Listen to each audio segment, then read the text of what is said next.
Welcome to the Career Refresh Podcast. I'm your host, Jill Griffin.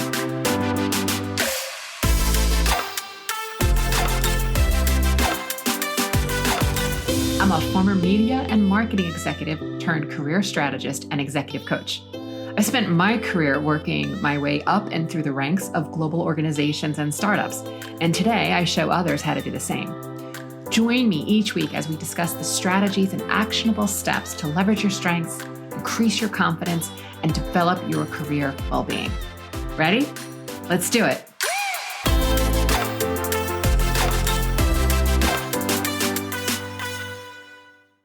This is the Career Refresh Podcast, and I am your host, Jill Griffin.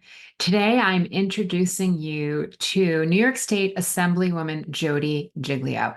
I've had the honor of interviewing her, and she is the Assemblywoman for my district on Eastern Long Island in New York. Jodi has spent a decade as a town official in Riverhead, New York, and before running for office and transitioning to New York State Assembly, she has been a committed advocate for Eastern Long Island for many years.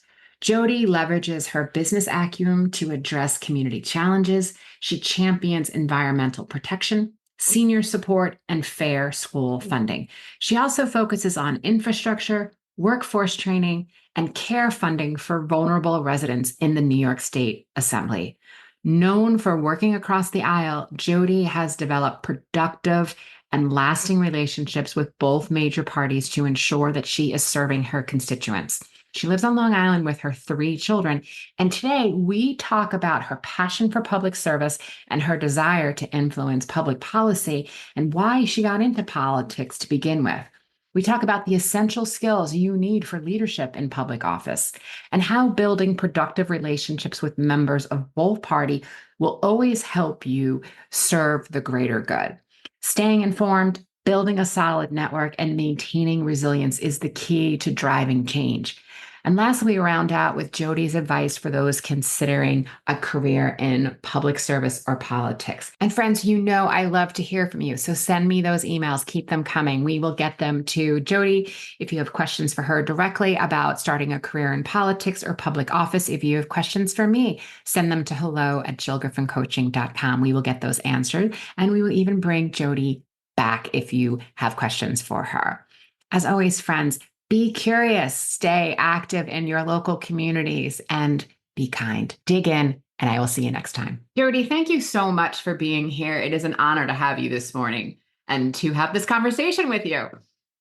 Yeah, Jill, I'm happy to be here with you. You know, you're an inspiration yourself, and it's always nice to see you. And you have a lot of energy and good energy, and that's so important in today's business world. Thank you. Thank you for that. So what I always like to start with is take us way back and tell us, what did you think you wanted to be when you grew up? Well, I really didn't know what I wanted to be, but I know that, my father was in the Air Force. So he got transferred to California when I was going into high school. So we moved to California, and I used to come back and spend the summers here on Long Island with my aunt and uncle and my cousin, who's the same age. And the minute I could move back, I moved back. So I was really looking forward to getting back to New York, that New York blood. So it's and type A personality, got to go, go, go, which is a lot different than what happens in California with my friends that are still there, my friends from high school. So it's I moved back. I worked for American Express Financial Services in Garden City. Then I went across country in an 18-wheeler for United Van Lines for 2 years. Wow. With my boyfriend. That must have been an amazing story. Yeah. And then I came back and visited my girlfriend. Her husband now, we were young then, but she used to work she was a bartender. So I went and visited her at Lily Flanagan's in Wantua. And the guy that in the 3-piece suit at the end of the bar said, "When are you going to give up that trucking and come work for me?" And I said, "What do you do?" And he owned a sand pit down the road. So he said, "I owned a sand pit, and if you can operate heavy equipment, I need, people to load the screen, load the trucks, dispatch." So I did that for a couple of years. And then he bought a couple projects and wanted me to be the on-site construction superintendent on those projects. So meeting with the trades, hiring and firing the trades, meeting with the inspectors, getting to know the construction industry. And this is in the early 90s where I finally, he bought a piece of property. We subdivided it. We went to sell it. And the purchaser said, I'll buy the property, but I want her to come work for me. So I left that and I went to work for this person who was then my husband for 25 years. Oh, wow. There Um, you go. After that. But it was interesting because the guy that owned the sand pit was partners with a construction guy. And that was my first husband. And he passed away from lung cancer in Oh, 1996. wow. I'm sorry. So at a very young age. Yeah. And then so I just started my own construction company after that and started doing a lot of land use and representing myself as not only a builder but a heavy equipment operator and then also land use consultant. Wow. And so that was in 97 and I've had my own business ever since. But I 5 mean, years that's after my husband passed. incredible. Yeah. It's just an incredible journey. What surprised you more than you thought about going from employee to then starting your own business? It was not easy because, being a woman in the industry, especially back in the 90s, was challenging and being taken seriously when you say, I'm a builder, I can build this, or I know this, I know this about the property. It was it was difficult, which is why I decided that I was going to go to school Hmm. back to school to become a lawyer. I had done a couple years at Nassau Community College in accounting and decided I didn't like that. So then Okay. I switched over into business management and entrepreneur or business administration and entrepreneurship and took a few classes in that and then transferred over to Stony Brook. Went to school at night while working full time during the day and learned a lot. And I say anybody that goes to college, you may start out thinking that you want to do one thing and then you can always turn it into something else, which is what I did. And then it was those few classes, those business management, learning how to write a business plan, learning how to keep records when it came to billing and invoices and receipts so that you could eventually move up, which I did in 2015. I became an MWBE or WBE, Woman Business Enterprise, being a woman in the construction industry, Wow. and started bidding on I have big. so many questions. But for our listeners, I want to point out what Jodi is talking about, and that's the transferable skills. So when she accumulated all of these skills working on the job, and then she went back to school and started in accounting, then took law classes, the ability to like effectively write clear communication, the ability to be organized, the ability to run operations, the ability to understand parts of negotiation, right? All of those skills are skills that she learned in one area that she's transferring to another area. So I think it's really important that people know that if they do decide they want to change careers or are curious about it, it's really just about thinking about the skills that you've garnered and how are you transferring them into other areas. So that's really important. So thank you for talking about that. And congratulations on the WMBE, because I'm a women certified owned business, small business by the government. And that took me like 2 years to obtain. So I know Yeah. how long it takes to get those certifications. Well, I can tell you now for any woman that may be interested in entering into the WBE career, there are a lot of opportunities. And I know because we budgeted for it to clean up the backlog, and those applications are now taking 90 days. They're all caught up. No. Yeah. I'm going to So, put the information for that, everyone, in the show notes in case that's something you want to explore. That's really, really amazing information. And thank you for cleaning up the backlog for us. yes, yes. So take us forward. So, okay, so now you're running your own construction and developing, and you then go from there to a journey into getting involved in your community from a political end. So take us into what happened next. Yeah. So back in 2008, 2009, we had a bunch of property in Quogue, and it was 146 acres. And the applicant next door, the guy that owned the 400 acres next door, we all came in at the same time with our applications to create estate housing.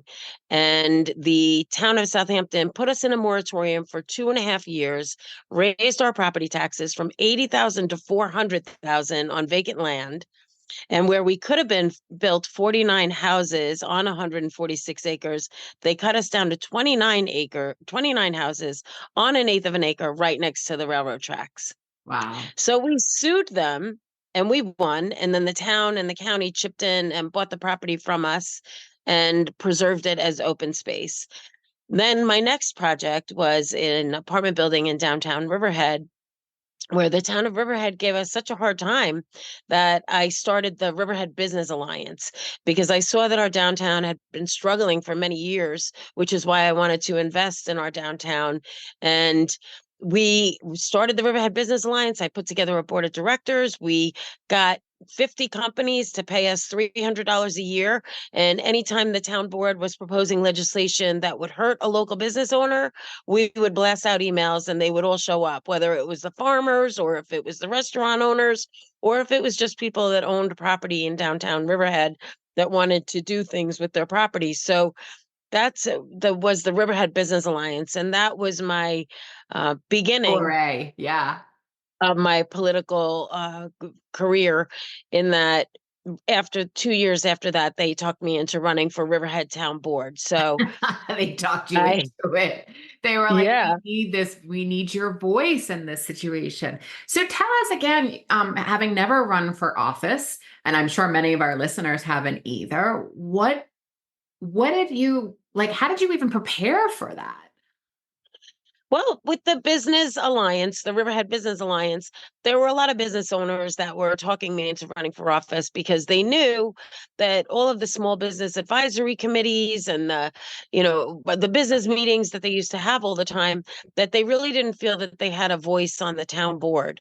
So I ran for a town board. I got elected, and then I was there for 10 years.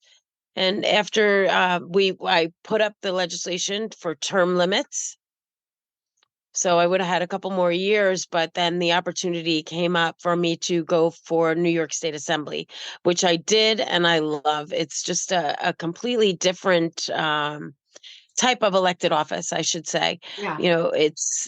But I still see so many people in Riverhead from being on the town board. And the greatest part, the most satisfying part about being an elected official is that you can make change and you can help people.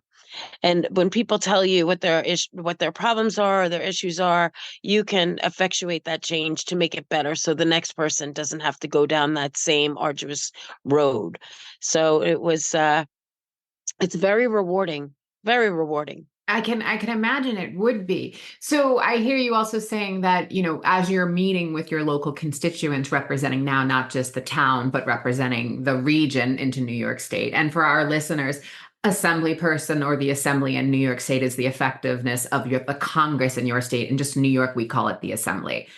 Did I Yep. get that right? Right? Okay. Yes, Just so people understand. there's 213 people that run the state of New York, including the governor. So the state is broken up into assembly districts and Senate districts. So Senator Palumbo is the senator from my district. He's my senator, but he has 3 times the population that I have, because there are 62 senators and then there are 150 assembly Assembly members. persons. Okay. Okay. So that transition, what I hear you saying is that you're still meeting with people both locally, but also in the greater region or within your assembly district to hear what their needs are, what their wants are, so that you can represent them effectively at the state level. How do you go about that? That's an enormous job. Yeah, so we start session in January, shortly after the first, and we go up and we start preparing for the budget, because the budget is supposed to be adopted by April 1st every year. So right now, from session usually ends the first week in June. so we don't go back to Albany until January. So this is the opportunity that I get to meet with people like yourself, Jill, and to meet with others that live in the community that have issues, whether it's with the Department of Labor or the Department of Motor Vehicles or unemployment, or which we had a lot of calls during COVID for the unemployment because the site kept crashing and a lot of people needed help with that. So it's we figure out what people need while we're home from June until January, and then we go back up in January and fight to make sure that those things are in the budget and they come back to our district. So, Jodi, switching gears just a bit, I would love for you to talk a little bit about leadership. And what do you think are some of the most important qualities for leaders in public office? I think the most important qualities are having the ability to listen without interjecting. And although you've had many experiences with similar scenarios, being elected official, nothing is the same each and every time. So having good listening skills and assuring the person that is telling you what their problem may be and letting them know that you're going to look into it and you're going to get back to them, and then actually doing it, Hmm. actually calling the departments and following it through and making sure that that constituent or that person that needed help was satisfied, and if not, continuing that investigation or whatever it may be to get to the root of the problem and better serve them. So that's what leadership is really listening, taking your experiences, um, learning, knowing that you can learn something new every day, which I do. And it keeps me thriving and it keeps me interested in being an elected official because no two people have the same exact problem. Hmm. So again, for our listeners, I think we would transfer again when we're talking about transferable skills. Listening obviously is important for everything that we're doing, but also providing strategic solutions, asking curious questions. As Jodi said, understanding that no two are alike. So understanding that someone's lived experience is different than the next person, and they're going to have something different to add to the conversation.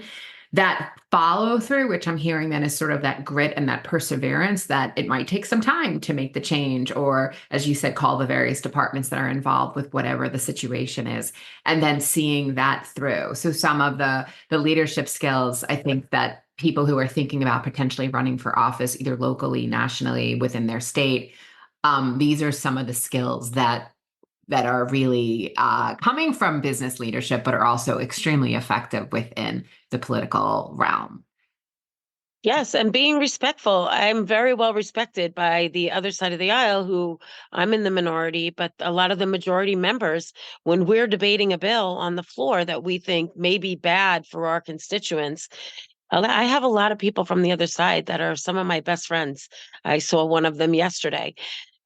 They come out here and visit me Hmm. to Riverhead. So they they come and they ask from a different perspective because their district is different from my district, and they want to know what the issues are and see if we can somehow Find change the compromise. legislation. Yeah. Yeah, compromise and change the legislation. And my opinion is there's no pride in authorship. So if I come up with a good idea for a bill, I am happy to draft the bill, have my legislative bill drafting team write the bill, and then present the bill to somebody from the majority so that it gets passed, Hmm. because it's very difficult in the minority to get bills passed. But as long as you have a good, respectful working relationship with anybody in Yeah. business, whether it be an elected official or even a competitor, that you can come together and find common ground and move things forward for the better. Hmm. What has been harder than you thought it would be in this career in making the transition? A lot. It's going up to Albany on Sunday nights, Hmm. and I have a 21-year-old and I have twins that are 20. Hmm. So they're old enough to be able to they have their own cars, they drive to and from work, the to and from school. So they I guess the hardest part is leaving them on Sunday nights and making sure that I do all my cooking on Saturday and Sunday so that there's enough food in the fridge for them for the entire week. So Yep. that when they get home from school or they get home from work, that there's something home cooked in the refrigerator for them to eat. So that's been the hardest part, is just leaving on Sunday nights and coming home on Thursday nights or Friday nights or Saturdays. So, being away for a long time from my children, that's definitely the most challenging thing. I can see that. How do you manage like that level of travel and being on the road has got to have an impact on your overall well-being? How do you manage that? Because even if you're not traveling to your state for a political reason, you might be on the road traveling for business. I've cut back a lot on my private business because obviously getting up at 4 o'clock in the morning to go into the city for a 7 o'clock construction site meeting is not something that I can do in bidding projects, Right. construction projects anymore in New York City. But, locally, I still do a lot of business, but it's mostly consulting. And most of that is done by the computer now that we have switched over from COVID to in person application filing and meetings. So a lot of it is done by Zoom now. So that's helpful. These are a That little trend. easier. Yeah. Yeah. Yeah. Yeah. I think many people would agree one of the good things that came out of that is we all had to learn how to run business and school electronically, which of course affords more opportunity to many people and more families to stay together and not have to necessarily travel as much. So, what Yes. advice would you give to someone who's considering a career in either public service or in politics? Well, I say that you must get involved. You must read about candidates. If there's a particular candidate that you like, that you want to help, you can get involved in the campaign. I know, Yvette Aguiar, who is the former supervisor of the town of Riverhead. She was a retired New York NYPD officer, and she lived in Hampton Bays. And she was reading about me, and she found out about me, and she reached out to me in 2015 and wanted to help me on my campaign. So she and her husband came. They were retired, came and they made phone calls or they helped. They drove me around. They walked me around, and they got to know the process. And then she became the supervisor from the town Oh, of interesting. Riverhead. Okay. Okay. So helping you and then also learning the process along the way. Yeah, yeah, Basically get involved. and it's great for anybody to get involved, and I don't care what party affiliation you have, but you should go online and look up whatever party that may be, whether it be the, local Republican committee or the local Democratic committee, and get involved. Reach out to them, ask them how you can help, Mm. and they will certainly tell you because they're always looking Because they for need helping help. hands. They need Yes, help. yeah, so that's a good way to get started, is to just either pay attention or reach out to a local candidate and say, I'm interested in helping. We are not allowed to discuss those types of things in our office because it is a state-run political office, but you could always leave your number and somebody would get back to you. And someone And can. that's with any party, like I said, if you Yeah. want to get involved and you want to help. So what do you look forward to as an assembly person for yourself in the coming years? Well, this morning I look forward to having this conversation with you, Jill, and you know, I have a weekly radio show every Thursday afternoon from 1 to 2, and then I have a weekly Friday show, which I've had for 14 years since I've been elected official on a Amazing. local radio station here. That's from 8:45 to 9:30 every day. So I really look forward to reaching out through venues such as yours and touching the people and communicating directly with them as to what's happening, especially on local issues and other issues that are happening that are current. So, my future, what do I see? I see a great life here in New York. I see my kids, growing up, getting married, having children, being a grandmother, and really setting the stage for a great, prosperous future for all of our younger generation who are finding it so difficult to live here in New York. But that's the most important thing, is getting the jobs, and not necessarily government jobs in Right. healthcare. I mean, that was the biggest growth that we've had, is with government jobs and healthcare. And I think that more entrepreneurial spirit and starting your own business, coming up with an idea, seeing something that you like and being the best at it, which is what I always strive to do. So I see just being here for maybe another 6 years, 8 years, 10 years, and then, handing it off to somebody else to take over the reins, and I look forward to that, really, I do, and helping that person transition into what I've, really focused What you've on created in and what being you've created. Yeah. and being an elected official, and what's important to my constituents. Another thing that's very important to me that we need to really get a handle on is I'm the ranker on people with disabilities, and I see that a lot of the funding in the state of New York has been cut for people with disabilities, for our veterans. Law enforcement is struggling as far as the bail reform with um, people that maybe should not be out on the streets. Some people can be rehabilitated, and I would support that 100%. But Mhm. some people just need a little more attention. Mhm. And the fact that we have closed all of our psychiatric facilities for the most part, we have a lot of people that are out on the streets that And are probably could use struggling that. with mental health. Absolutely. Yeah, that could Absolutely. use that care. Yeah. And also, with our school districts and making sure that the children in the school districts have the mental stability that they need so that they can go and be productive and not have so many struggles, but just Yeah. to be a kid. Well, I think that is a perfect place to leave it. Jodi, thank you so much for your service, for your work, for being here today. For our listeners, if you have any questions, you can email me at hello@jillgriffincoaching.com. I will put all of Jodi's information in the show notes. You can follow her work and the work that she's doing both locally. And if you have any questions, we will get them to Jodi and we will ask her to come back and answer those questions. So we love that. So thank you, everyone, for listening, and we will see you next time. Great. Thanks, Jill. And have a great day, everyone. Hey, thanks for listening to the Career Refresh podcast. If you're enjoying this and you want more information, go to my website, jillgriffincoaching.com. There you can find information on how to work with me one-on-one or my group programs, or even bring me into your workplace. I'll put the link to my website in the show notes. But hey, listen, before you go, do me a favor, rate and review this podcast because it definitely helps me get the word out to people everywhere so that they can also thrive in the workplace. All right, friends, I appreciate you. I'll see you soon.